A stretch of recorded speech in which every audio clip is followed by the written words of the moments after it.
This presentation provides information for you to know more about prolapsed uterus. What is prolapsed uterus? Prolapsed uterus or uterine prolapse occurs when pelvic floor muscle and ligaments stretch and weaken and no longer provide enough support for the uterus. As a result, the uterus leaks down into or protrudes out of the vagina. Causes of prolapsed uterus include pregnancy, difficult labor and delivery or trauma during childbirth, being overweight or obese, chronic constipation or straining with bowel movements, repeated heavy lifting. Mild prolapsed uterus generally doesn't cause signs or symptoms. Signs and symptoms of moderate to severe prolapsed uterus include sensation of heaviness or pulling in your pelvis, tissue protruding from your vagina, urinary problems such as urine leakage or urine retention,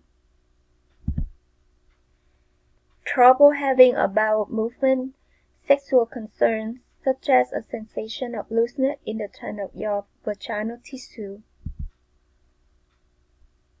A diagnosis of prolapsed uterus generally occurs during a pelvic exam. During the pelvic exam, your doctor is likely to ask you to bear down as if having a bowel movement. Bearing down can help your doctor assess how far the uterus has leaked into the vagina. To tighten your pelvic muscles as if you are stopping a stream of urine. This test checks the strength of your pelvic muscles. Depends on the severity of prolapsed uterus. Your doctor might recommend self-care measures or surgeries. If your prolapsed uterus causes few or no symptoms, simple self-care measures may provide relief or help prevent worsening prolapse. Self-care measures include performing Kegel exercise to strengthen your pelvic muscles, losing weight, and treating constipation. A vaginal pessary is a plastic or rubber ring inserted into your vagina to support the bulging tissues. A pessary must be removed regularly for cleaning. If your prolapsed uterus is severe, your doctor might recommend surgery, minimally invasive, or vaginal surgery might be an option. Surgery can involve repair of weakened pelvic floor tissues. This surgery is generally approached through the vagina but sometimes through the abdomen.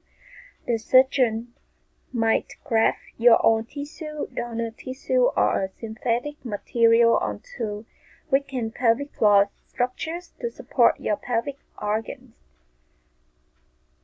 Removal of your uterus or hysterectomy. Hysterectomy might be recommended if uterine prolapse is severe, but hysterectomy is major surgery, and recent research suggests the surgery poses long-term health risks, including an increased risk of heart and blood vessel diseases and certain metabolic conditions. So it should be done in severe case only. To reduce your risk of uterine prolapse, try to perform Kegel exercise regularly.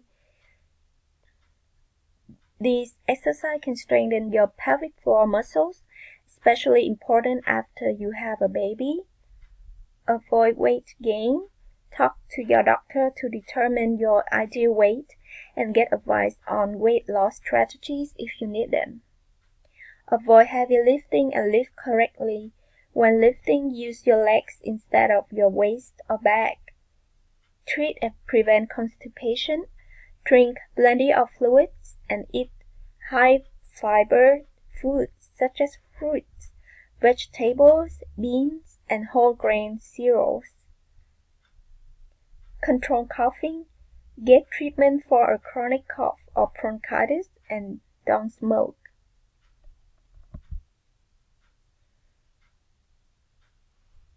Below are some instructions on how to do Kegel exercise. First, you need to empty your bladder, then sit or lie down. Then you tighten your pelvic floor muscles. Try to imagine you are holding gases. Hold tight and count to 8. Relax the muscles and count to 10. Repeat 10 times, 3 times a day, morning, afternoon, and night.